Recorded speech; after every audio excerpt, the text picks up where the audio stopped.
Hello दोस्तों, आपके साथ मैं आज जुड़ रहा हूँ अपने नए वीडियो पर्वत रचना के साथ में और रेनी है ना। इससे पहले आपके साथ करीब ज्योग्राफी के 6 वीडियो शेयर हो चुके हैं, है ना। पहला जिसमें था पृथ्वी की आंतरिक संरचना, है ना। उसके बाद भू संचलन, फिर चट्टान, और उन तीनों को मिला के उन तीनों के कॉन्सेप्ट पे बेसिस एक चैप्टर था आपके साथ में प्लेट विवर्तन की सिद्धांत, प्लेट टेक्टोनिक थ्योरी, है ना। और उस प्लेट टेक्टोनिक थ्योरी के आधार पे हमने आपके साथ 2 वीडियो और डिस्कस किए थे। एक तो अर्थक्वेक था यानी भूकंप, और एक था ज्वालामुखी, है ना। मैंने बताया था कि 2 चैप्टर और हैं जो प्लेट विवर्तन, पहले ही वीडियो में बताया था कि हमारा वीडियो किस सिस्टम में आएंगे।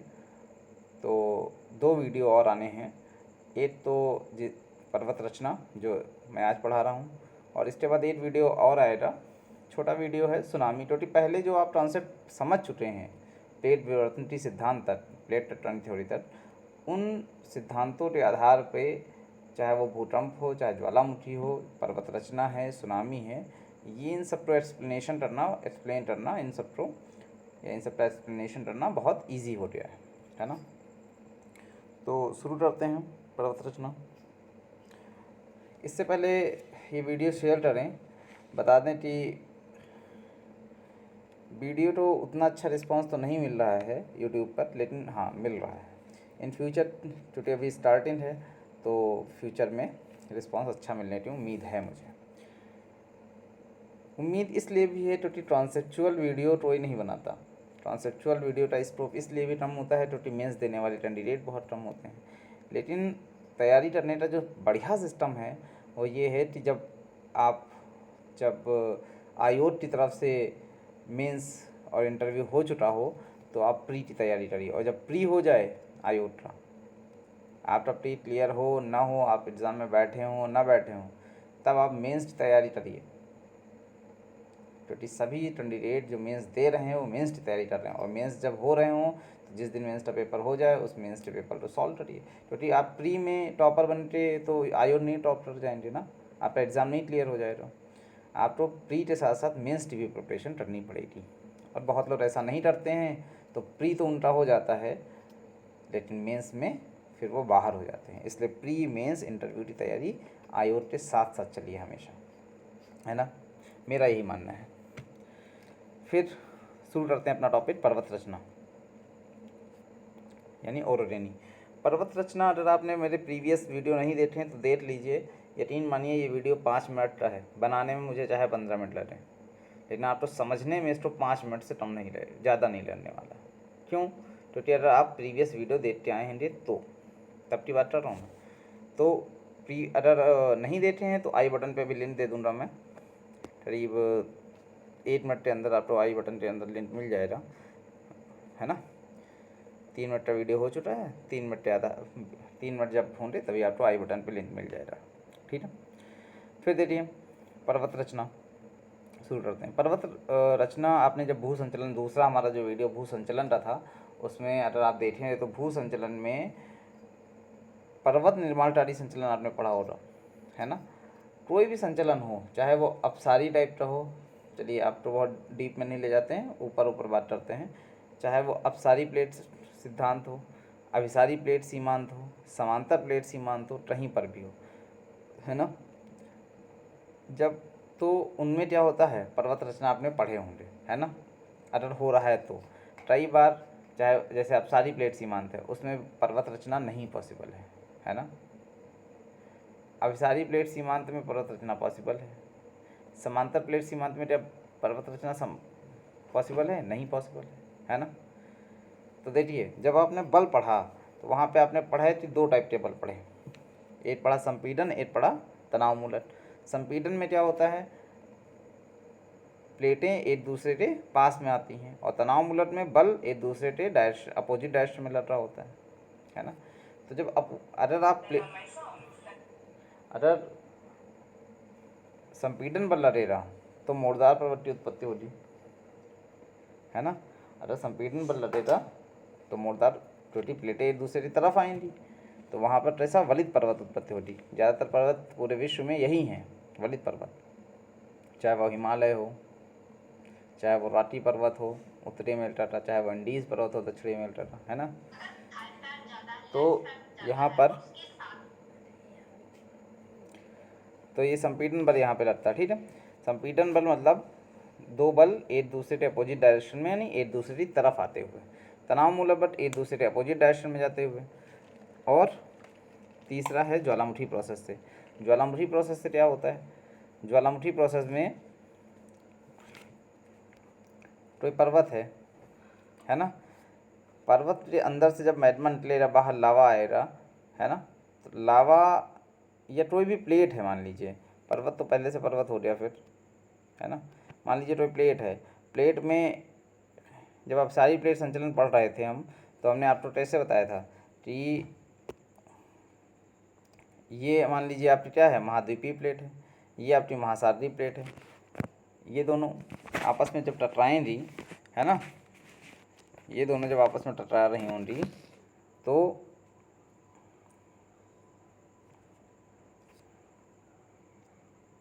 जो प्लेट भारी होगी, है ना, जो प्लेट भारी होगी वो दूसरी प्लेट के नीचे चली जाएगी। भारी कौन सी प्लेट होगी, महाद्वीपीय प्लेट और महासागरीय प्लेट में भारी कौन सी प्लेट होती, महासागरीय प्लेट होती। तो महासागरीय प्लेट और महाद्वीपीय प्लेट मान लीजिए एक दूसरे टकरा रही होंगी, तो ये जो महासागरीय प्लेट है ये महाद्वीपीय प्लेट के नीचे चली जाएगी, है ना, क्षेपित हो जाएगी। क्षेपण अंतररसन मैंने आपको पढ़ाया है। फिर नीचे जाके क्या होता है, इसका आंशिक रूप से ढलन होगा। जब डलेगी ये प्लेट, मेल्ट होती, तो मेल्ट होने के बाद में जब भी इस पर दाब कम पड़ेगा या टेम्परेचर बहुत ज़्यादा हो जाएगा, तो इसका जो मैग्मा है वो लावा के रूप में बाहर आ जाएगा, और बाहर आके क्या उठेगा, उत्पत्ति करेगा ज्वालामुखी संरूपी, है ना, ज्वालामुखी पर्वत की। और इसी टकराहट में क्या हो रहा, यहाँ पे वलित पर्वत क्रिएट हो जाएंगे, तो जो वलन क्रिया होती है वो यहाँ पर होती है ना। सब पढ़ा चुका हूँ मैं। तो संपीड़न बल समझ में आ गया। संपीड़न बल एक दूसरे की तरफ बल लगेगा, ये एक दूसरे की तरफ बल लगेगा। जैसे अभी मैंने बताया, जो इससे पहले डायग्राम बना रहा था मैं, उसमें भी क्या हो रहा था, एक दूसरे की तरफ बल लग रहा था। अब सारी प्लेट सीमांत में, और जब अब सारी प्लेट सीमांत तो संपीड़न बल का ही तरीका है, तो उसमें क्या हो रहा, वलन हो रहा, तो वलित पर्वत बनेंगे। और वलित पर्वत बनने के बाद में अब सारी प्लेट सीमांत में जब क्षेपण हो रहा, तो क्षेपित प्लेट नीचे जाएगी, नीचे क्षेपित हो रहा, उनका मेल्ट हो रहा आंशिक रूप से, और वो ऊपर आएगी, तो ज्वालामुखी संत के रूप में ज्वालामुखी पर्वत बनाएगा, है ना। लेकिन यहाँ पर जो वैज्ञानिकों का मानना है, आप चैप्टर पढ़ें पर्वत, तो पर्वत कहते किसे हैं, सबसे पहले तो ये पढ़ेंगे, है ना। तो पर्वत किसे कहते हैं, पर्वत की विशेषताएं क्या डिफाइन करी गई हैं। पर्वत की विशेषताएं क्या हैं कि पर्वत को कैसे डिफाइन किया, पर्वत को डिफाइन किया कि आधार चौड़ा हो, ढाल तीव्र हो, शिखर नुकीला हो। इस तरीके से पर्वत को डिफाइन किया गया है ना। और विश्व पर यानी पृथ्वी की सतह पर सबसे ऊंची स्थलाकृति है वो पर्वत, है ना। तो पर्वत यहाँ पे जैसे अगर हम मान लें, तो संपीड़न बल से मोरदार पर्वत बन रहे हैं, तनाव मूलक बल से ब्लाट पर्वत बन रहे हैं। पहले समझ लीजिए, फिर मैं बता दूँगा लिखना कैसे, है ना, क्योंकि मेंस में तो राइटिंग के नंबर हैं। ज्वालामुखी पर्वत प्रक्रिया में क्या होता है, ज्वालामुखी संत यानी ज्वालामुखी पर्वत निर्माण होता है, ठीक। तो और ये किससे होता है, पटल विरूपण बल से होता है, निर्माणकारी संचलन है ना। तो ऐसे पृथ्वी की सतह पर ऐसी स्थलाकृतियाँ जो सबसे ऊंची हैं, जिनका आधार चौड़ा है, ढाल तीव्र है और शिखर नुकीला है, उनको पर्वत कहा जाता है ना। पर्वतों की उत्पत्ति की विधि के आधार पर इन्हें मोरदार पर्वत, ब्लॉट पर्वत और ज्वालामुखी पर्वत के रूप में बांटा गया है। ब्लॉट पर्वत क्या होते हैं, दूसरा चैप्टर पढ़िए भूसंचलन वाला, मेरा वीडियो देखिए। जब भूसंचलन का वीडियो देखेंगे तो वहाँ पर ब्लॉट पर्वत भ्रंश घाटी मैंने बताया है, आपको तनाव मूलक बल पढ़ाया है, संपीड़न बल पढ़ाया है। इसीलिए मैं बार बार कहता हूँ कि प्रीवियस वीडियो देख के आइए। इसी में बार बार ये चीज़ रिपीट करता हूँ कि आई बटन में मैं सबका लिंक दे दूँगा हर वीडियो का, या मेरे चैनल पे जाइए प्लेलिस्ट में, वहाँ पे आपको मिल जाएगा, है ना। जो फिर ये प्लेलिस्ट बनी हुई आप उसमें देखिए जाइए, है ना। लेकिन जब आधे वैज्ञानिकों ने या भू वैज्ञानिकों ने बात करी, तो उन्होंने ब्लाट पर्वत को पर्वत नहीं माना, ज्वालामुखी संत को पर्वत नहीं माना। क्यों नहीं माना, क्योंकि ब्लॉट पर्वत का शिखर तो सपाट होता है, और ज्वालामुखी संतुलन नहीं माना त्रुटि, वो ज्वालामुखी की प्रक्रिया से होती है, ना कि पर्वत निर्माणकारी संचलन से होती है ना। तो उन्होंने किसको माना ब्लॉट पर्वत? मुर्दार पर्वतों की अच्छे से व्याख्या करी, इसीलिए।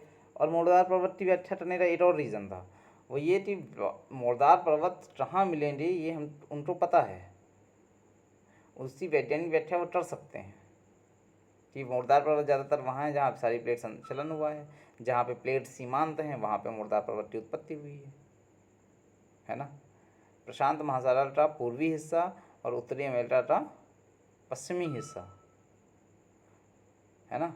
अब सारी प्लेट सीमांत वहाँ हुआ है, और अब सारी प्लेट सीमांत ट्रांस ऐसा हुआ है महासागरीय महाद्वीपीय, और वहाँ ब्लॉट पर्वत बना है। भारत में हिमालय की उत्पत्ति की व्याख्या करते हैं तो वो महाद्वीपीय प्लेट सीमांत से करते हैं, तो उनके पास व्याख्या करने का आधार है, इसलिए वो मुर्दार पर्वतों की ज़्यादा बात करते हैं, है ना कि ब्लॉट पर्वत की या ज्वालामुखी संत की। तो लिखी नहीं से आप, मैंने पर्वत ऐसे लिखना बता दिया कि पृथ्वी की सतह पर सबसे ऊंची स्थलाकृति तो पर्वत रहते हैं, जिसका आधार चौड़ा, ढाल तीव्र और शिखर निर्वीला होता है। पर्वतों की उत्पत्ति की क्रियाविधि के आधार पर इनको 3 भागों में बांटते हैं, मुर्दार पर्वत, ब्लॉट पर्वत और ज्वालामुखी पर्वत, है ना। संपीड़न बल के द्वारा वलन की प्रक्रिया से क्या होता है, अभिनति और अपनति के रूप में मुर्दार पर्वत की उत्पत्ति होती है। वहीं तनाव मूलक बल के द्वारा, सिनॉप्सिस मेरा देखते जाइए, मैं वही बोल रहा हूँ जो सिनॉप्सिस में बना हुआ है, जो मैंने सिनॉप्सिस बनाया है सेम वही मैं सेंटेंसिंग उसकी कर रहा हूँ केवल बस। वहीं तनाव मूलक बल के द्वारा भ्रंशन की क्रिया के आधार पर, भ्रंशन की क्रिया के कारण जब स्थल दंड का कोई भाग ऊपर या नीचे की ओर विस्थापित हो जाता है तो ब्लॉट पर्वत की उत्पत्ति होती है। भ्रंश घाटी भी बनती है, लेकिन हम पर्वत बता रहे हैं तो पर्वत जब बताएंगे, भ्रंश घाटी की बात नहीं करेंगे, है ना। वहीं ज्वालामुखी क्रिया के द्वारा संत के रूप में ज्वालामुखी पर्वत निर्माण होता है ना, समझ लें। स्थल की सतह पर जब ज्वालामुखी पर्वत मुर्दार पर्वतीय क्षेत्र में मिलते हैं, है ना, स्थल की सतह पर ज्वालामुखी पर्वत कहाँ मिलते हैं, मुर्दार पर्वतीय क्षेत्र में मिलते हैं। अभी मैंने बताया अब सारी प्लेट संचलन में क्या होता है, रोटी पर्वत बनता है, लेकिन वहाँ पे ज्वालामुखी पर्वत मिलते हैं। क्यों मिलते हैं, क्योंकि अभी डायग्राम से बताया था, नहीं समझ में आया तो यहाँ एक डायग्राम मैंने दिया है, उसको समझ लीजिए। देखिए यहाँ पे प्लेट ऐसी हुई, छेपित प्लेट हुई है, ये छेपित है प्लेट, इसका आंशिक ढलन हो रहा है ना। यहाँ पे देखिए स्थल मंडल है और ये इधर का जल मंडल है ना, सागर है। ये महाद्वीपीय ट्रस्ट और ये आपकी महासागरीय ट्रस्ट, है ना। तो इसमें क्या हो रहा, ये जो छेपित वाली प्लेट है इसका आंशिक ढलन हो रहा, और ये यहाँ पे क्या बनाएगा, वलित पर्वत बनाएगा, यहाँ पे वलित पर्वत बनाएगा, और यहीं से जब ये छेपित होते मैग्मा बाहर आएगा तो यहाँ ज्वालामुखी पर्वत का निर्माण होगा, है ना। तो ये डायग्राम भी दे दिया है मैंने, इसीलिए क्योंकि अगर आपने आप डायरेक्ट इस ये वीडियो देख रहे हैं, प्रीवियस वीडियो नहीं देख रहे हैं, तो हो सकता है आपको समझ में ना आए। ये कैसा है, अब सारी प्लेट संचलन है, ऐसा संचलन कहाँ पे हुआ है, प्रशांत महासागर में, देख लीजिए। पूर्वी प्रशांत महासागर, उत्तरी अमेरिका और दक्षिणी अमेरिका का पश्चिमी किनारा, है ना, वहाँ पे भी ऐसा संचलन है। तो वहाँ राटी पर्वत और एंडीज पर्वत का निर्माण हुआ है। तो ज्वालामुखी पर्वत मुर्दार पर्वतीय क्षेत्र में तो मिलते हैं, लेकिन जो ब्लॉट पर्वत है, मैं बता रहा था आपको थ्योरी लिखना कैसे है, लेकिन ब्लॉट पर्वत का वितरण नियमित नहीं है, जबकि पृथ्वी की सतह पर मुर्दार पर्वतों का वितरण न केवल नियमित है बल्कि अधिक विस्तृत भी है। इसलिए भूगोलवेत्ताओं ने क्या किया है, पर्वतों की उत्पत्ति से संबंधित सिद्धांतों का प्रतिपादन करते समय मुर्दार पर्वतों की उत्पत्ति को क्रियाविधि स्पष्ट करने का प्रयास किया है। बाकी ब्लॉट पर्वत तो उन्होंने दूसरी थ्योरी में बताया, तनाव मूलक बल में बताया है। पर्वत निर्माण में पर्वत नहीं माना है उसको, वर्टिकल किया है, लेकिन लास्ट में जरूर कहा है कि पर्वत है, मानते हैं, लेकिन पर्वत पूरी तरीके से नहीं है, क्योंकि पर्वतों का शिखर नुकीला होता है, ब्लॉट पर्वत का शिखर नुकीला नहीं होता है ना। फिर तो भूगोलवेत्ताओं ने क्या किया, व्याख्या करी किसकी, मुर्दार पर्वतों की, वलित पर्वतों की। पृथ्वी की सतह पर मुर्दार पर्वतों के वितरण मानचित्र का अध्ययन करें तो देखेंगे कि अधिकांश नवीन मुर्दार पर्वत महाद्वीपों के सीमांत पर हैं, महाद्वीपों के सीमांत पे, अभी मैंने फिर बताया आपको, जो पीछे फिर डायग्राम दिखाया था, है ना। जिनका संबंध किससे? अभिसारी प्लेट सीमांत से। अभिसारी मतलब एक दूसरे की तरफ प्लेटें जो आ रही हैं, है ना। आप अगर प्रीवियस वीडियो देखते आएंगे आप तो बहुत बढ़िया से समझ में आने वाला है। और अभिसारी प्लेट सीमांत की व्याख्या किसमें टरी है? प्लेट विवर्तती सिद्धांत में टरी, प्लेट टेक्टोनिक थ्योरी से टरी है। तो इसलिए पर्वत रचना का जो कॉन्सेप्ट है वो किससे अच्छे से समझा जा सकता है? प्लेट विवर्तती सिद्धांत से अच्छे से समझा जा सकता है। और वैज्ञानिकों ने भी किससे व्याख्या करी है? प्लेट टेक्टोनिक थ्योरी से ही करी है। समझ रहे होंगे, आई होप। पहला डायग्राम का क्या मतलब है, क्या लिखना है, समझ रहे होंगे। सिनॉप्सिस का बहुत यूज़ है किसी भी सिविल सर्विसेज की तैयारी में। आप सिनॉप्सिस बना लीजिए, दिमाग में छाप लीजिए, प्रैक्टिस, छापने का मतलब प्रैक्टिस कर लीजिए, है ना। उसकी प्रैक्टिस कर लेंगे तो आपको कभी थ्योरी लिखने में प्रॉब्लम नहीं आएगी, या कोई टॉपिक आपका नहीं छूटेगा, है ना। फिर पर्वत रचना की प्रक्रिया के बारे में बात करते हैं। पर्वत रचना की प्रक्रिया में अगर आपने मेरा चैप्टर पढ़ा है चट्टान, तो मैंने आपको क्या बताया है? जैसे अवसादी चट्टान की बात करी है तो अवसादन होता है पहले। अवसादन मतलब अवसादों का निक्षेपण होता है। अवसादन में पहले अपक्षय हुआ, फिर अपक्षय हो रहा, अपक्षय मतलब चट्टानें टूटेंगी ऊपर, चट्टानें टूट के क्या होंगी? वो धीमे धीमे धीमे धीमे अवसाद एक जगह पे इकट्ठे होंगे, कहीं पर भी इकट्ठा, कुछ भी इकट्ठा हो रहा है तो वो अवसादन कहलाएगा। अवसादों का निक्षेपण, निक्षेपण मतलब एक जगह पे एकत्र होना। धीरे धीरे वो सेल अंतरम में जमेंगी ना, जमेने के बाद में वो क्या होंगे? सेल अंतरम में उनका विकास हो जाएगा, और सेल अंतरम में विकास होने के बाद उनका संरचनात्मक विरूपण हो जाएगा, मतलब उनकी संरचना में चेंज हो रहा, है ना। बहुत अवसाद पड़ा है, दो प्लेटें आटे दोनों का मतलब मैं बता रहा हूँ। अवसाद आए, एक जिराइटर हो रहे, उसके बाद धीमे धीमे वो जम रहे एक दूसरे के ऊपर, फिर दोनों प्लेटें जहाँ पे अवसाद जमी थी वहाँ पे टकराई, टकराने के बाद वो क्या हो रहा? जो अवसाद जमा हुआ है उसमें क्या हो रहा? विरूपण हो रहा, और वो एक संरचना का जो है रूप ले ली, उसे बोलेंगे संरचनात्मक विरूपण। वो संरचना पर्वत की है जैसे, है ना, मुर्दा पर्वत बन जाएगा वहाँ पे। उसके बाद वहाँ कई टाइप की क्रियाएँ होंगी, चाहे वो अग्नेय क्रियाएँ हों पृथ्वी के अंदर, मान लीजिए मैग्मा निकला तो मैग्मा निकलेगा तो अग्नेय क्रियाएँ होंगी, तो अग्नेय चट्टान बनेंगी वहाँ पे।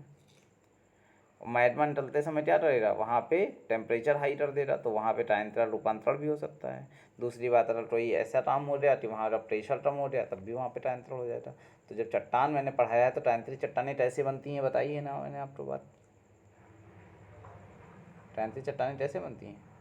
टेम्परेचर ज़्यादा होने की वजह से या प्रेशर ज़्यादा होने की वजह से, है ना। तो देखिए सेल अंतरम कैसे होते हैं? सेल अंतरम का जब विकास हो रहा तो सेल अंतरम कितने टाइप के होते हैं? 3 टाइप के होते हैं। कैसे?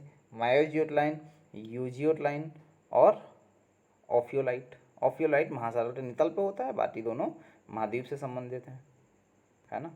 तो एक डायग्राम मैं आपको बता दूं यहाँ पे, देखिए ये जो डायग्राम है आपका, यहाँ पर ये तो पर्वत है, ये देखिए महाद्वीप बना है, ये जो पूरा हिस्सा है ये महाद्वीप है ना।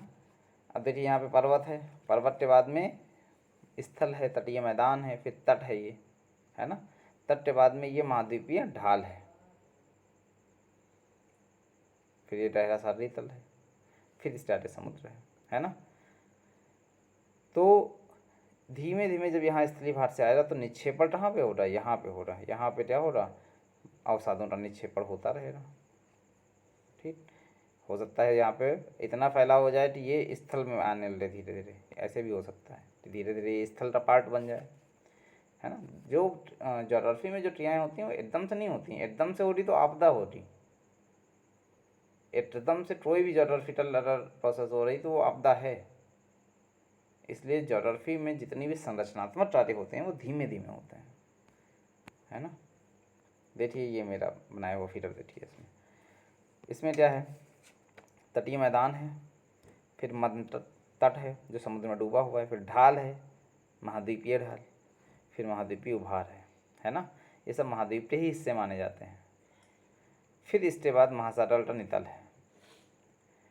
धीरे धीरे जो अवसाद आएगा वो कहाँ जमा हो रहा? तटीय मैदान और मध्य तट पर जमा हो रहा। इसको बोलेंगे मायोजियोट लाइन। सबसे मोटी परत यही होती है, सबसे ज़्यादा जमाव यहीं होता है। थोड़ा जमाव यहाँ आएगा जो ढाल पे जम जाए, यहाँ उभार पे जमेगा, ढाल के बाद उभार है वहाँ पे जम जाएगा, और जो बचेगा वो नितल पर उभार आएगा। नितल पे सबसे पतली परत जमती है, उसे बोलते हैं ओफ्योलाइट, है ना। उभार पे उससे मोटी होती है, उसे बोलते हैं यूजियट लाइन। लेकिन महाद्वीपीय तटीय मैदान और महाद्वीपीय मध्यतट, वहाँ पे सबसे मोटी परत जमती है, उसे बोलते हैं मायोजियट लाइन, है ना। तो 3 टाइप के सेल अंतरम होते हैं। सेल अंतरम मतलब सेल नहीं बने हैं, उसके विकास की प्रोसेस में हैं। तो मायोजियट लाइन, यूजियट लाइन और ओफ्योलाइट, है ना। ये समझाना मैं यहाँ पे क्या चाहता हूँ, पर्वत रचना की प्रक्रिया, है ना।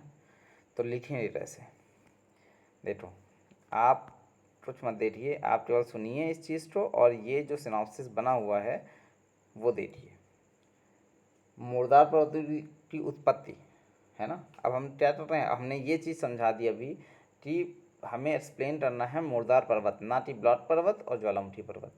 तो मुर्दार पर्वतों की उत्पत्ति से संबंधित पर्वत रचना की प्रक्रिया के अंतर्गत अवसादन, शैलंतरम, संरचनात्मक विरूपण, अन्य क्रियाएँ और ट्रांतरण से संबंधित भूगर्भिक क्रियाएँ शामिल है ना। आगे बात समझे। समस्थितिक तो प्राकृतिक तरीके से होता है, वो उसकी बात नहीं कर रहा हूँ मैं, है ना। वो एक अलग प्रोसेस है प्रोसेस, वो भी उससे भी कई सारे चेंजिंग आते हैं, है ना। प्राकृतिक प्रोसेस तो खैर सारी हैं, कृत्रिम प्रोसेस की बात नहीं कर रहा हूँ। लेकिन समस्थितिक जो समायोजन है वो वो पर्वत रचना का भाग नहीं है ना। पर्वत रचना उससे होती है, वो अलग बात है।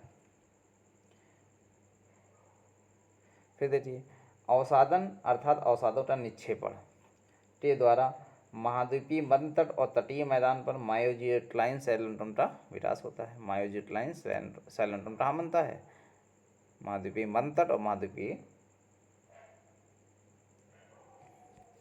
महाद्वीपीय मध्यतट और महाद्वीपीय तटीय मैदान पर शैलंतरम का विकास होता है। तो ऐसा शैलंतरम मायोजियोक्लाइन जिसका संबंध महाद्वीपीय प्लेट सीमांत से है। वहीं महासागरीय प्लेट सीमांत पर यूजियोक्लाइन और अधिक गहराई में, और महासागर टिंतल पर ओफियोलाइट शैलंतरम का विकास होता है ना। क्योंकि मायोजियोक्लाइन शैलंतरम की औसत मोटाई अधिक है, इसलिए अभिसारी प्लेट सीमांत पर, अभिसारी प्लेट सीमांत है महाद्वीपीय महासागरीय पे है, तो उसी की बात हो रही है। इसलिए अभिसारी प्लेट सीमांत पर प्लेटों के तटस्थ टिटाड़ जब संपीड़न बल के द्वारा मायोजियोक्लाइन शैलंतरम में वलन की प्रक्रिया होती है, तो संरचनात्मक विरूपण होता है, जिससे मुर्दार पर्वत की उत्पत्ति होती है। यही कारण है कि विश्व के अधिकांश नवीन वलित पर्वत महाद्वीपों के सीमांत पर है ना। तो मायोजियोक्लाइन से शैलंतरम अभिसारी प्लेट सीमांत की घटना भर है। अभिसारी प्लेट सीमांत क्या होता है, एक दूसरे तरफ प्लेटों का आना, है ना, समझ रहे हो। फिर महाद्वीपीय सीमांत के नीचे, महाद्वीपीय सीमांत के नीचे हिस्से में महासागरीय प्लेट, समझ रहे हैं, महाद्वीपीय सीमांत के नीचे जब अभिसारी प्लेट से संचलन होता है तो महासागरीय प्लेट कहाँ जाती है, महाद्वीपीय प्लेट के नीचे छेपित हो जाती है। छेपित मतलब नीचे अंतरदर्शन हो जाना, सबडक्शन हो जाना। तो महाद्वीपीय सीमांत के नीचे महासागरीय प्लेट ट्रस्ट छेपड़ होने के कारण, छेपित प्लेटें ट्रस्ट का आंशिक ढलन होने के कारण मैग्मा की उत्पत्ति होने के कारण अन्य क्रियाएँ होती हैं। ठीक, जब यही मैग्मा पृथ्वी की आंतरिक परतों को तोड़ते हुए मुर्दार पर्वतीय क्षेत्र की ओर आते हैं, तब क्या होता है, अन्य चट्टान से निर्मित संरचना का विकास होता है। मैग्मा के संपर्क में आने वाली चट्टानी संरचना का अधिक तापमान के कारण टायंतरण हो जाता है।